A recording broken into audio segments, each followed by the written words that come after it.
Professor brown ने एक अध्ययन किया है। वो खुद ज्योतिष में विश्वासी आदमी नहीं थे, अविश्वासी थे, और अपने पिछले लेखों में उन्होंने बहुत मजाक उड़ाई है। लेकिन पीछे उन्होंने सिर्फ खोजबीन के लिए एक काम शुरू किया कि मिलिट्री के बड़े बड़े जनरल्स की उन्होंने जन्म कुंडलियां इकट्ठी की, डॉक्टर्स की, अलग अलग प्रोफेशंस की। बड़ी मुश्किल में पड़ गए इकट्ठी करके, क्योंकि पाया कि प्रत्येक प्रोफेशन के आदमी एक विशेष ग्रह में पैदा होते हैं, एक विशेष नक्षत्र स्थिति में पैदा होते हैं। जिससे जितने भी बड़े प्रसिद्ध जनरल्स हैं, मिलिट्री के सेनापति हैं, योद्धा हैं, उनके जीवन में मंगल का भारी प्रभाव है।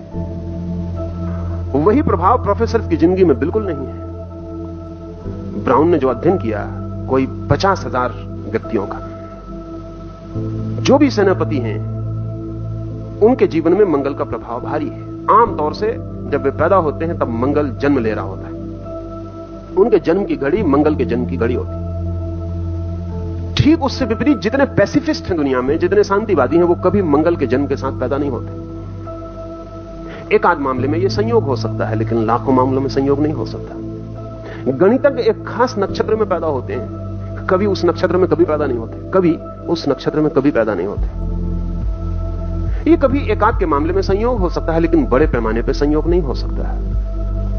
असल में कवि के ढंग और गणितज्ञ के ढंग में इतना भेद है कि उनके जन्म के क्षण में भेद होना ही चाहिए। ब्राउन ने कोई 10 अलग अलग व्यवसाय के लोगों का, जिनके बीच तीव्र फासले हैं, जैसे कवि है और गणितज्ञ है, या युद्धखोर सेनापति है और एक शांतिवादी बर्ट्रैंड रसल है, एक आदमी जो कहता है विश्व में शांति होना चाहिए, और एक आदमी नीचे जैसा जो कहता है जिस दिन युद्ध न होंगे उस दिन दुनिया में कोई अर्थ न रह जाएगा। इनके बीच बौद्धिक विवाद ही है सिर्फ, या नक्षत्रों का भी विवाद है? इनके बीच केवल बौद्धिक फासले हैं, या इनकी जन्म की घड़ी भी हाथ बटाती है? जितना अध्ययन बढ़ता जाता है उतना ही पता चलता है कि प्रत्येक आदमी जन्म के साथ विशेष क्षमताओं की सूचना देता है। ज्योतिष के साधारण जानकार कहते हैं कि वो इसलिए ऐसा करता है क्योंकि वो विशेष नक्षत्रों की व्यवस्था में पैदा हुआ। मैं आपसे कहना चाहता हूं कि वो विशेष नक्षत्रों में पैदा होने को उसने चुना।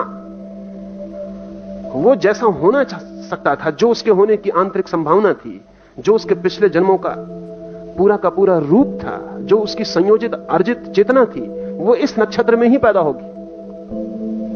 हर बच्चा, हर आने वाला नया जीवन इंसिस्ट करता है अपनी घड़ी के लिए, अपनी घड़ी में ही पैदा होना चाहता है, अपनी ही घड़ी में गर्भाधान लेना चाहता है। दोनों अन्योन्याश्रित हैं, इंटरडिपेंडेंट हैं।